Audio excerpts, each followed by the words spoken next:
Concept बिल्कुल simple सा इसका, कि अगर आपका कंसेप्ट जो है इसके पीछे इन्वॉल्व है, इसके पीछे का जो कंसेप्ट है वो है, ये है कि अगर प्लस चार्ज की वजह से, देखो भाई ध्यान दीजिए,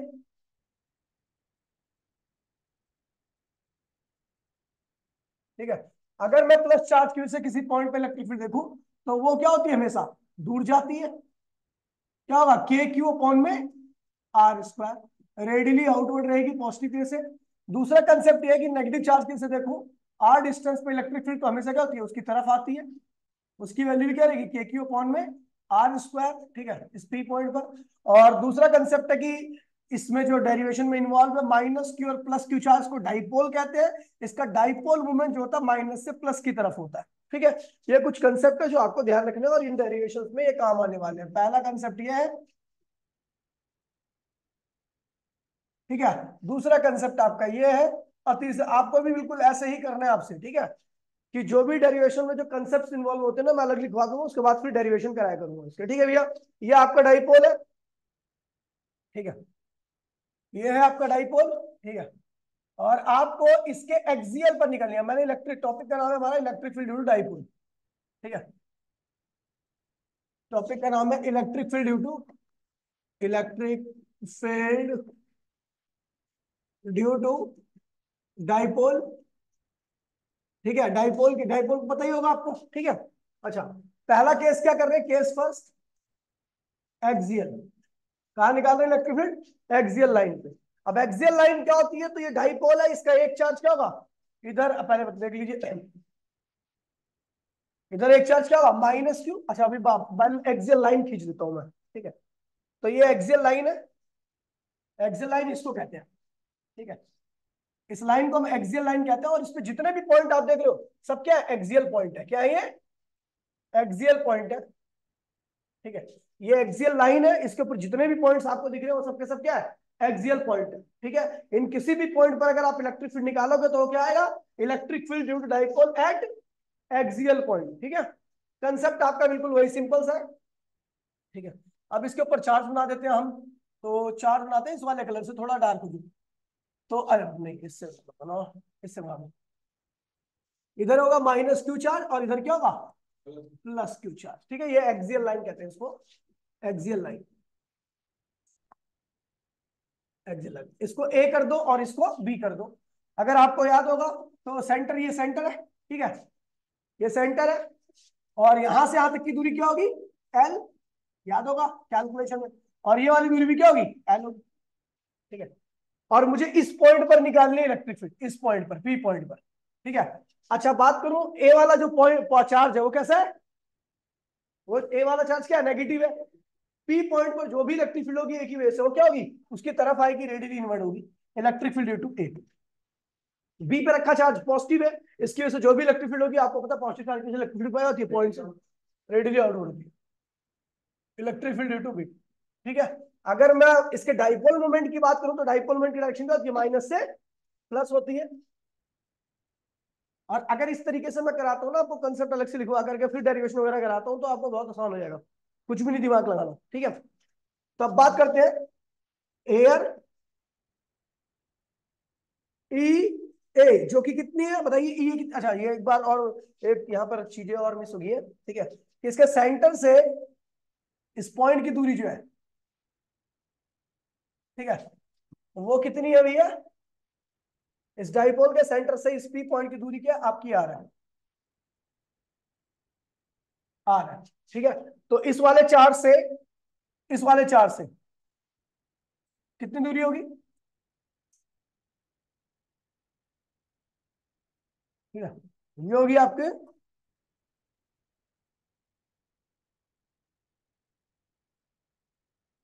आर माइनस एल है, क्या हो रही है, आर माइनस एल, पता ना कैसे, क्योंकि ये आर है, आपको इस चार्ज से चाहिए तो ये है आर, इधर और हो तो क्या होगा, एल कम करोगे तो आर माइनस एल, ये इन दोनों चार्जेस के बीच की दूरी होगी। अच्छा इस चार्ज की और इस चार्ज की कितनी दूरी होगी, इस चार्ज की और उस पॉइंट से,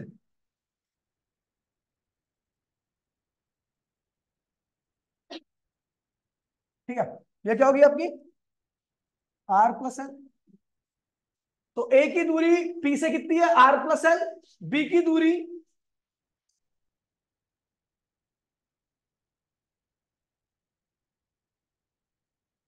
ठीक है, बी की दूरी एक, अरे यार,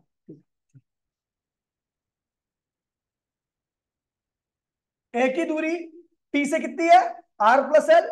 बी की दूरी पी से कितनी है, आर माइनस वन। तो अब इलेक्ट्रिक फील्ड ए, तो आपको पता है किसी भी पॉइंट चार्ज के से इलेक्ट्रिक फील्ड का फॉर्मूला क्या होता है, के क्यू अपॉन में दूरी का स्क्वायर। तो ए चार्ज ये है तो क्या होगा, के चार्ज क्या है, क्यू, माइनस क्यू नहीं लेना इलेक्ट्रिक फील्ड में, ठीक है। अच्छा, दूरी कितनी है ए की, आर प्लस एल का होल स्क्वायर। एंड ई ये क्या है, के चार्ज कितना है, सॉरी बी, बी होगा ना, ई बी, चार्ज कितना है, क्यू। और दूरी कितनी है इसकी, आर माइनस एल।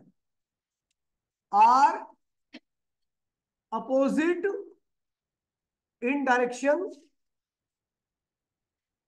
है स्क्वायर का। अच्छा, ये दोनों इलेक्ट्रिक फील्ड क्या है, अपोजिट डायरेक्शन, बट हाँ opposite direction. So total effect, so total field at point P due to E A and E B कितनी होगी भैया, तो कौन सी ज्यादा आपको पता ही है, ई बी आपकी ज्यादा होगी और ई ए क्या होगी, कम होगी। रीजन क्या है, क्योंकि बी पॉइंट इस पॉइंट के क्या ज्यादा क्लोज है, ए पॉइंट क्या दूर है, तो जो पॉइंट दूर होता है उसकी इलेक्ट्रिक फील्ड क्या होती है, कम होती है। तो total field at point P पे क्या होगा, electric field at B minus electric field at A. B की इलेक्ट्रिक फील्ड क्या है, के क्यू अपॉन में आर प्लस एल का होल स्क्वायर, और के क्यू अपॉन में आर माइनस एल का होल स्क्वायर। इसको मैं तो ये क्यू कॉमन ले लीजिए, अंदर क्या बचेगा, एक ब्रैकेट में आर प्लस एल का होल स्क्वायर, और उसमें क्या होगा, एक ब्रैकेट में आर माइनस एल का होल स्क्वायर, ठीक है भैया, ठीक है। उसके बाद इसकी मल्टीप्लाई इसमें करना, इसकी मल्टीप्लाई इसमें करना, इन दोनों की आपस में करना, ऐसे तो लेते हैं एलसीएम। क्या क्या, ए भी हो सकता है।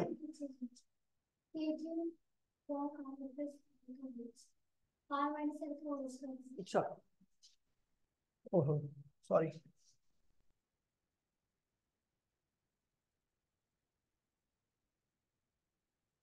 ये होगा आर माइनस एल का होल स्क्वायर, और ये होगा आर प्लस एल का whole square. R minus L का होल स्क्वायर और आर प्लस एल का होल स्क्वायर, ठीक है भाई, माय मिस्टेक। के क्यू, इसकी मल्टीप्लाई इसमें होगी तो आपको पता ही है, आर प्लस वन एल का whole square minus R minus L का होल स्क्वायर। नीचे क्या होगा, आर स्क्वायर माइनस और फिर एल स्क्वायर का होल स्क्वायर, ये हो गया आपका, ठीक है। उसके बाद मैंने इसको आगे फर्दर सिंप्लीफाई किया तो आपको पता है,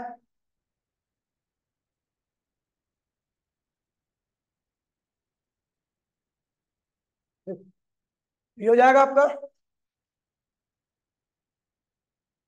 electric field at point P equals to में क्या होगा, के क्यू, अंदर स्क्वायर खोलोगे तो क्या होगा, R square plus L square plus two R L.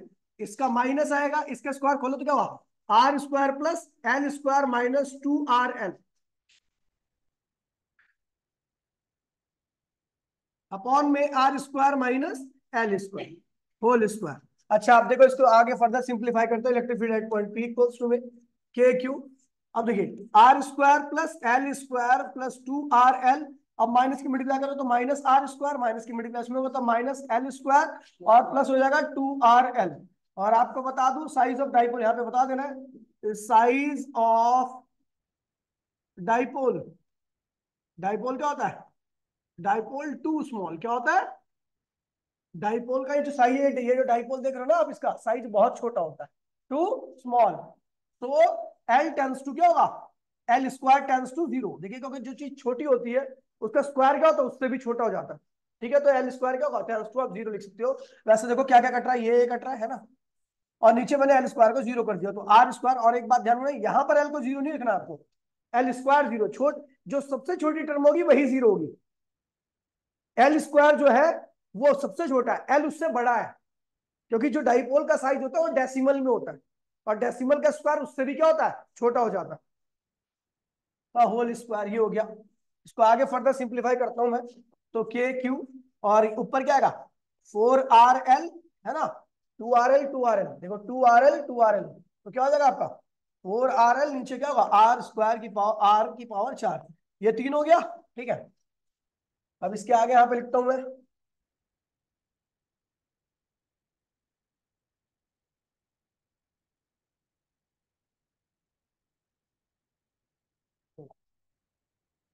ये जाएगा electric field at point P. Electric field at point P equals में क्या हो जाएगा आपका, तो के क्यू, देखिए ये 4L बचा, क्या बचा है, 4L को हम लिख सकते हैं 2L इंटू में 2 अपॉन में नीचे क्या होगा आर की पावर 3।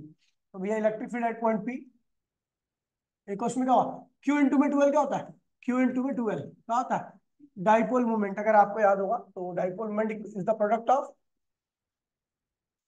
क्यू इंटू में 2L, ये कंसेप्ट भी यूज हुआ है। ठीक है, तो ये आएगा के 2P अपॉन में आर की, ये हो गया आपकी electric field dipole at axial point आ गया। ठीक है, ये तो मैंने कराया भी था लास्ट क्लास में, आपका रिवीजन हो जाएगा, तो इंपॉर्टेंट टॉपिक है।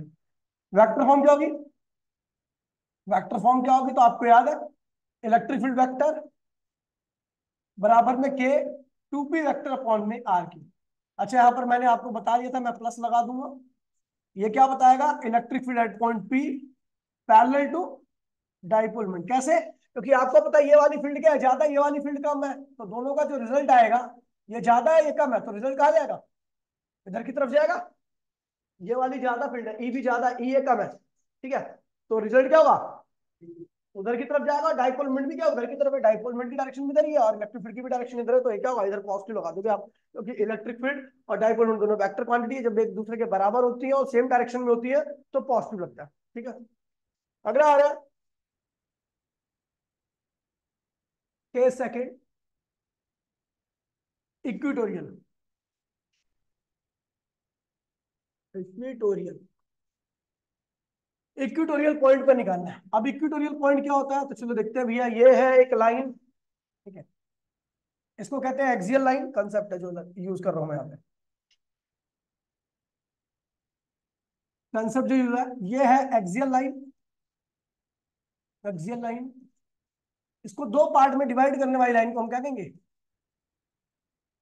Equatorial line. ठीक है, पहला कंसेप्ट ये हुआ। दूसरा कंसेप्ट है यहां पर कि भैया अगर मान लीजिए कोई वेक्टर क्वांटिटी है, वो थीटा एंगल बना रही है ए इस लाइन के साथ, तो इसका एक कौन सा कंपोनेंट आएगा इधर, इधर ए कॉस थीटा, दूसरा कंपोनेंट क्या होगा ए साइन थीटा। तीसरा कंसेप्ट यहाँ पे यूज हुआ है कि दो कंपोनेंट ए और बी अगर सेम डायरेक्शन में, तो जो रिजल्ट होगा वो क्या होगा ए प्लस बी के बराबर आएगा, ए प्लस बी के बराबर आएगा। बाकी नेगेटिव चार्ज की वजह से इलेक्ट्रिक फील्ड उसकी तरफ आती है, पॉजिटिव चार्ज की वजह से दूर जाती है। ठीक है, अभी आ रहा है आपका ये कंसेप्ट यूज हुआ इस डायरेक्शन में, ये आपका इलेक्ट्रोडाइपोल, ये इलेक्ट्रोडाइपोल है और ये है आपकी इक्वेटोरियल पोलाइन, ये आपकी इक्वेटोरियल लाइन है।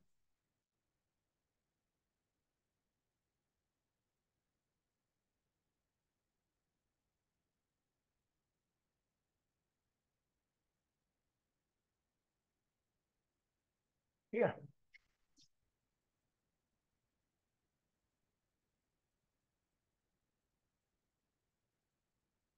सीधी है, बीचों बीच है।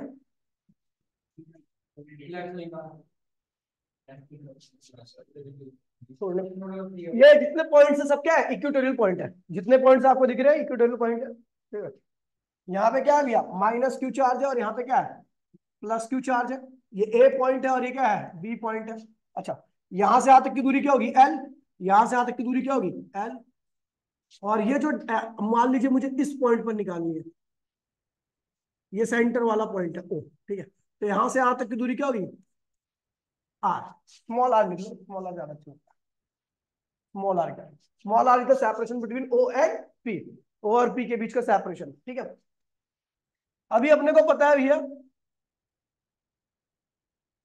कि ए पे रखा चार्ज क्या नेगेटिव है, ए पे रखा चार्ज, तो पी पॉइंट पर जो भी इलेक्ट्रिक फील्ड होगी वो एक ही तरफ आएगी, रेडियली इनवर्ड होगी। तो ये देखो, ये रेडियली इनवर्ट, ठीक है। और बी पे रखा चार्ज क्या है, पॉजिटिव है, तो इसकी वजह से जो भी इलेक्ट्रिक फील्ड लाइन होगी रेडियली आउट रहेगी, ठीक है। अगर मैं बात करूं तो अच्छा ये देखो, ये आर है, ये आर है, ये एल है, तो क्या हुआ, R square plus L square, ये भी क्या होगा, R square plus L square, ठीक है।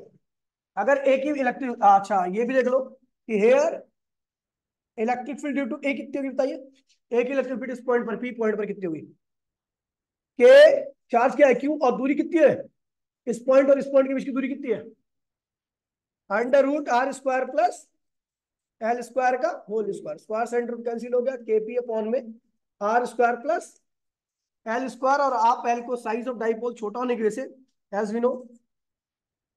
We know size of dipole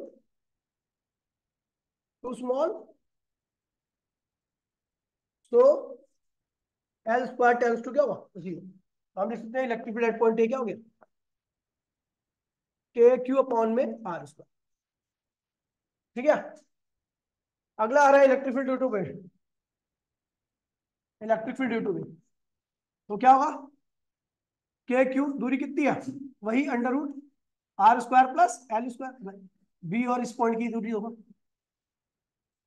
square square centre root cancel हो गया, K Q R square plus L square, हम जानते हैं एल स्क्वायर टेंस टू क्या है, जीरो है, तो क्या होगा, के क्यू अपॉन में आर स्क्वायर। तो here electric field due to A बराबर में electric field due to B बराबर में, मैंने क्या ले लिया इनको भी, ई है, दोनों बराबर है, तो मैंने ले लिया एक वैल्यू ई, और इस ई की वैल्यू कितनी आ रही है, के क्यू अपॉन में आर स्क्वायर, ठीक है, ये हो गया, समझ गया, दोनों की इलेक्ट्रिक फील्ड, तो मैंने इसको भी क्या ले लिया, इस इलेक्ट्रिक फील्ड की वैल्यू भी क्या है ई, और इसकी भी वैल्यू क्या है, जो बी की ए की वजह से इलेक्ट्रिक फील्ड है वो उसकी तरफ आ रही है, वो भी ई होगी, और जो बी की वजह से इलेक्ट्रिक फील्ड है वो आउटवर्ड जाएगी, वो भी क्या होगी, ई ही होगी।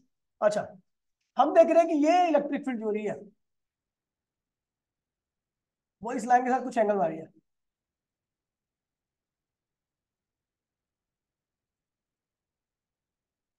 ठीक है। अच्छा, ये एंगल कितना है, ये एंगल थीटा है, ये एंगल थीटा, तो आपको याद होगा ये एंगल क्या होगा, थीटा ही होगा, जब ये थीटा तो ये भी थीटा होगा, ऑल्टरनेट एंगल।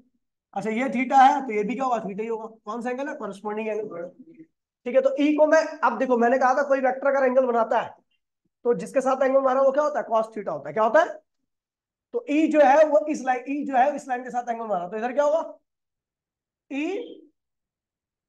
कॉस थीटा, और इसका दूसरा कंपोनेंट क्या होगा, ई साइन थीटा, ठीक है। अच्छा, ऐसे ही ये वाला ई जो है, ये वाला, वो किसके साथ एंगल मारा है, ये इसके साथ एंगल मारा है, तो इसका मतलब इसका कंपोनेंट भी क्या होगा, इधर क्या आएगा, इसका कंपोनेंट क्या होगा इधर,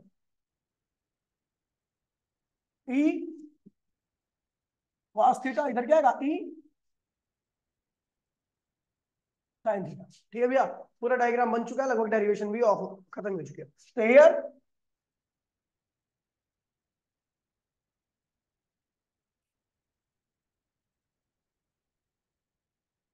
हियर ई साइन थीटा, जो कि कहा है, अपवर्ड है, ऊपर की तरफ है ना, ऊपर वाला अपवर्ड है, एंड ई साइन थीटा जो कि कहा है, डाउनवर्ड है, ठीक है, आर इक्वल एंड अपोजिट, दोनों इक्वल है और अपोजिट है, तो दो इक्वल अपोजिट चीजें और एक ही लाइन में, and act on a single line, act on a same line, on a same line, दोनों सेम लाइन लगे, so they cancel to each other, they cancel to each other, ये दोनों से दूसरे को क्या किया, कैंसिल कर दिया, बट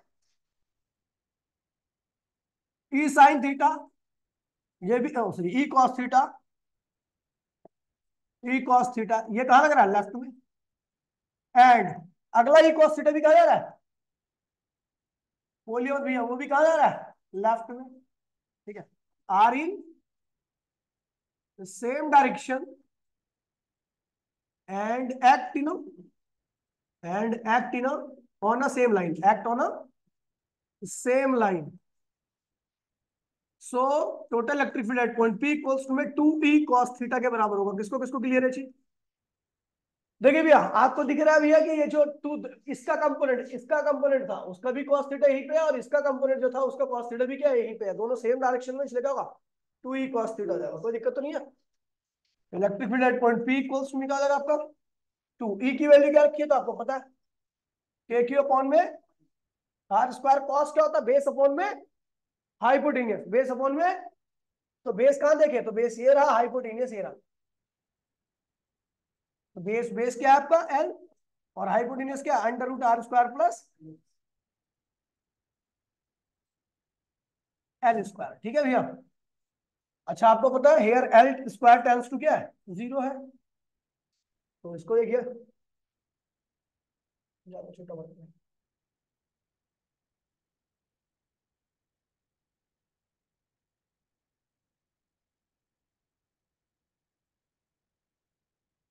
ठीक है, तो ये जाएगा एल स्क्वायर टेंस टू 0। तो electric field at point P equals to में के 2q, उधर क्या हुआ, अच्छा इस 2 को एक काम करते हैं, इस 2 को क्या, तो ऐसे लिख दिया मैंने, 2 ऐसे लिख दो, इस 2 को इस एल के साथ लिख दो, तो 2l हो गया।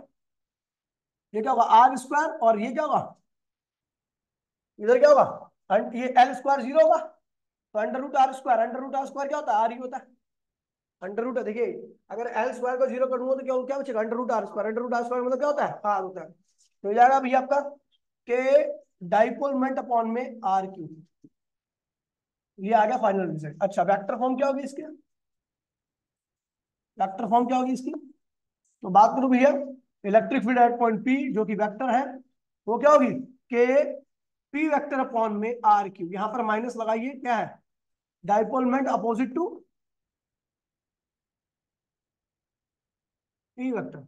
मतलब पी पॉइंट की जो इलेक्ट्रिक फील्ड है वो कहां जा रही है, लेफ्ट में, और डाइपोल मोमेंट क्या है भैया, माइनस से प्लस की तरफ होता है ना, राइट में।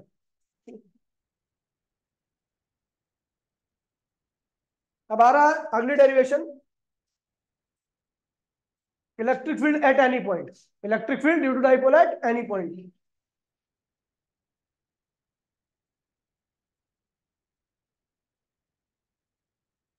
इलेक्ट्रिक फील्ड, डाइपोल तो चल ही रहा है, केस थर्ड लिख देता हूँ उसमें, case third eight any point. ये एनी पॉइंट का मतलब है ना, तो पॉइंट आपका एक्सियल पे है ना ही का है, इक्वेटोरियल पे। तो सबसे पहले आते हैं डाइपोल बनाते हैं, ये आपका डाइपोल। अब इधर क्या होगा इसका, प्लस माइनस चार्ज, इधर क्या होगा, प्लस चार्ज। ये सेंटर है, तो डाइपोल मोमेंट क्या होता है भैया, माइनस से प्लस की तरफ, ध्यान दीजिएगा।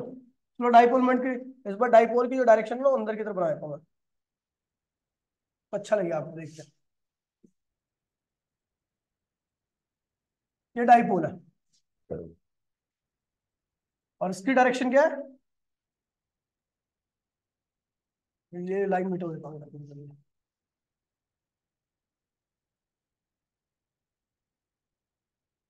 ये लाइन मिलती है, ठीक है। सफेद लाइन जो है वो डाइपोल मोमेंट की डायरेक्शन को बता रहा है, ठीक है? और मैं लिख रहा हूँ इस पे पिच, डाइपोल मोमेंट जो है उसकी डायरेक्शन क्या है, माइनस से प्लस की तरफ होती है ना, बताया मैंने आपको। कंसेप्ट पीछे वाले सारे ही हो, उसके एक्स्ट्रा कोई कंसेप्ट नहीं है, ठीक है। ये ऐसे आ रहा है। अच्छा, जिस पॉइंट पर मुझे इलेक्ट्रिक फील्ड निकालनी है वो ये पॉइंट है। अब ये जो पॉइंट है ना, तो इक्वेटोरियल है ना ही एक्सियल है ना। समस्या आ गई ना, अब कैसे करेंगे, तो देखिए ये पीछे भी नॉलेज का इस्तेमाल करेंगे। ये दूरी कितनी है, आर।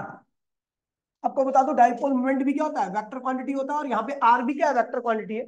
और इन दोनों के बीच में एंगल कितना बनता है, थीटा। थीटा किसके बीच का एंगल है,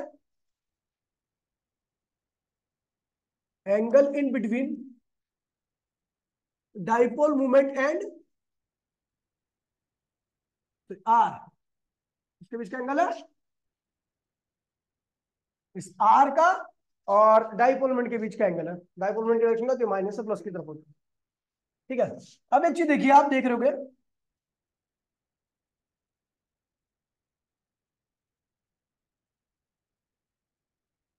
उसके पीछे एक कंसेप्ट मैं यहाँ पे लिखवा दूँ, थोड़ा कंसेप्ट जो यूज है, कंसेप्ट जो यूज में देखिए, आपने देखा एक्सियल में डाइपोल मोमेंट यहाँ पे था, डाइपोल मोमेंट यहाँ पे था, माइनस ये था प्लस ये था, आपने इस पॉइंट पे इलेक्ट्रिक फील्ड निकाली थी। जो एक्सियल के केस में, एक्सियल के केस में जो डाइपोल मोमेंट होती है उसी के डायरेक्शन में क्या होता है, पी पॉइंट पे इलेक्ट्रिक फील्ड भी होती थी, याद होगा आपको। जिस डायरेक्शन में डाइपोल मोमेंट हुआ करता था उसी डायरेक्शन में इलेक्ट्रिक फील्ड हुआ करती थी, उसकी वैल्यू आपको याद होगी। तो क्या दिया आपकी, के 2p अपॉन में आर क्यू, आर क्या था, यहां से यहां तक की दूरी थी, याद है, इतना इलेक्ट्रिक फील्ड एक्सियल पे निकालने के पीछे, डाइपोल मोमेंट और इलेक्ट्रिक फील्ड दोनों सेम डायरेक्शन में था। दूसरा कंसेप्ट यूज हो रहा है इक्विटोरियल का, इक्विटोरियल का। तो इक्विटोरियल में क्या होता है, ये माइनस चार्ज है, ये है प्लस चार्ज, आपने इस पॉइंट पे इलेक्ट्रिक फील्ड निकाली थी, याद होगा आपको, ये आर था, डाइपोल मोमेंट क्या था, माइनस से प्लस, डाइपोल मोमेंट क्या था, माइनस से प्लस, और ये लाइन क्या थी, डाइपोल मोमेंट के परपेंडिकुलर। यहाँ पर आर जो था, आर जो था वो डाइपोल के क्या था, पैरेलल था। इस केस में आर जो होता है वो डाइपोल के क्या होता है, पैरेलल होता है। आर आर की डायरेक्शन और डाइपोल मोमेंट की डायरेक्शन दोनों क्या सेम है, इलेक्ट्रिक फील्ड भी क्या होगी उसी डायरेक्शन में होगी, ठीक है। लेकिन इक्विटोरियल केस में अगर आपको याद होगा तो आर जो था वो डाइपोल मोमेंट के क्या था, परपेंडिकुलर था, है ना। पीछे अगर देखोगे तो आपको दिखेगा कि जो आपका आर है वो डाइपोल मोमेंट के क्या था, परपेंडिकुलर था, और जो इलेक्ट्रिक फील्ड आ रही थी वो डाइपोल मोमेंट के क्या आ रही थी, अपोजिट आ रही थी, और उसकी वैल्यू क्या थी, केपी अपॉन में आर, केपी अपॉन में डाइपोल मोमेंट के परपेंडिकुलर आर था, और उस आर के परपेंडिकुलर कौन थी, यहाँ पे आप देखो तीनों एक दूसरे के परपेंडिकुलर है, पी आर के परपेंडिकुलर है, आर के पी परपेंडिकुलर। यहां पर पहले केस में देखो एक्सियल में कि डाइपोल मोमेंट आर के पैरेलल है, डाइपोल मोमेंट पी और आर एक दूसरे के पैरेलल है, इलेक्ट्रिक फील्ड भी क्या है, आर के पैरेलल है, समझ गए, तो इस चीज को ध्यान रखना। चलो ये हो गया। अब देखिए भैया, तो यहां पर मैं देख रहा हूं कि डाइपोल मोमेंट जो है, ये डाइपोल मोमेंट पी, ये उसका एंगल इसके साथ क्या बन रहा है, थीटा, क्या बन रहा है। तो इस डाइपोल मोमेंट का जो यहाँ पे कंपोनेंट आएगा वो क्या होगा, पी कॉस थीटा होगा, क्या होगा, डाइपोल मोमेंट का जो एंगल है वो इस लाइन के साथ कितना एंगल बन रहा है, थीटा, क्या बन रहा है, डाइपोल मोमेंट ने इस लाइन के साथ कितना एंगल रखा है, थीटा। तो डाइपोल मोमेंट का जो कंपोनेंट रहेगा ये क्या होगा, पी कॉस थीटा, और इधर क्या आएगा, पी साइन थीटा, यही है, समझ गए। यहाँ पे दिमाग लगाने वाली बात है भैया, कि डाइपोल मोमेंट ना आर के साथ एंगल बना रहा है, और आपके साथ आपको पता है, अगर या तो आप आर को रिजोल्व कर लो या डाइपोल मोमेंट को रिजोल्व कर लो, दोनों कर सकते हो, लेकिन मैं यहाँ पे किसको रिजोल्व कर रहा हूँ, डाइपोल मोमेंट को। तो डाइपोल मोमेंट ने, जिसे मैंने अभी बताया था, या थीटा एंगल है ए का, किसके साथ, बी के साथ मान लीजिए, तो या तो ए को बी पे रिजोल्व कर लो या बी को, अगर बी को ए पे रिजोल्व करो तो ए कॉस थीटा इधर आएगा, और ए साइन थीटा क्या होगा, ऊपर जाएगा, ठीक है। और यदि आप बी को ए पे रिजोल्व करते हो तो बी यहां पे क्या आएगा, बी बी कॉस थीटा यहां पे आएगा, और बी साइन थीटा ऐसे आएगा, ठीक है। तो मैंने क्या किया, पी को आर पे रिजोल्व किया, तो आपको पता पी को अगर मैं आर पे रिजोल्व करूंगा तो क्या होगा, क्या होगा बच्चों, अबे यार, तो इधर क्या आएगा, इसके साथ क्या आएगा, जब पी को आर के साथ रिजोल्व करूंगा तो क्या होगा, पी कॉस थीटा ऊपर जाएगा, और इधर क्या आएगा, पी साइन थीटा, ठीक है। अच्छा, मैं इस पॉइंट पर निकालना चाहता हूं इलेक्ट्रिक फील्ड, इसकी दूरी कितनी है, आर। तो हम देख रहे हैं यहां पर हेयर, अपने पास दो डाइपोल मोमेंट होगी, पहले क्या थी, एक पी, लेकिन इस केस में कितनी डाइपोल मोमेंट है, दो, एक पी कॉस थीटा और एक पी। अगर मैं पी कॉस थीटा को देखूं तो पी कॉस थीटा और आर की डायरेक्शन क्या है, सेम है, और डाइपोल मोमेंट और आर की डायरेक्शन अगर सेम होती है तो कौन सा केस बन रहा है, एक्सियल केस बन रहा है। तो here P cos theta parallel to dipole moment, sorry R, so P cos p cos theta act as axial point for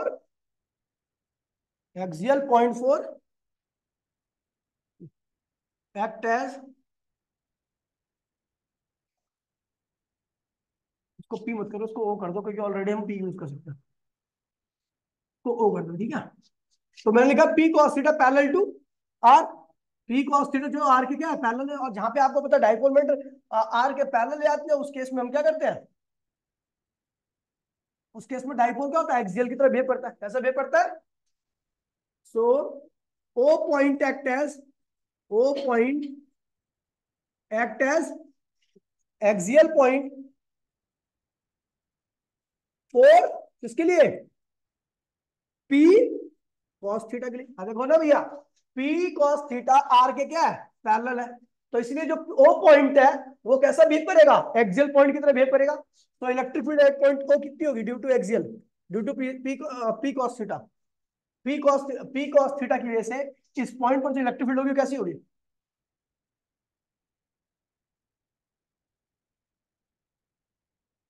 अरे यार, तो ठीक है। तो वो होगी आपकी एक्सियल का इलेक्ट्रिक फील्ड क्या थी, के टू पी अपॉन में आर की। लेकिन ये पी जब आप लगा दे जब पी होता था डाइपोलमेंट, इस बार डाइपोलमेंट पी नहीं है, क्या है, पी कॉस थीटा। तो क्या लगाओगे यहाँ पर, पी कॉस थीटा लगा दोगे, ठीक है भैया। और इसकी डायरेक्शन क्या रहेगी, तो आपको पता है ये और ये पैरेलल रहते हैं, तो इलेक्ट्रिक फील्ड भी क्या होती है, उसी डायरेक्शन में होती है, पैरेलल, है ना। तो यानी यहाँ पे चला गया पी, ये इधर आ गया कौन, के टू पी अपॉन में, two P cos theta upon में आर की, है ना, ये हो गया, ये एक्सियल की वजह से हो गया। एंड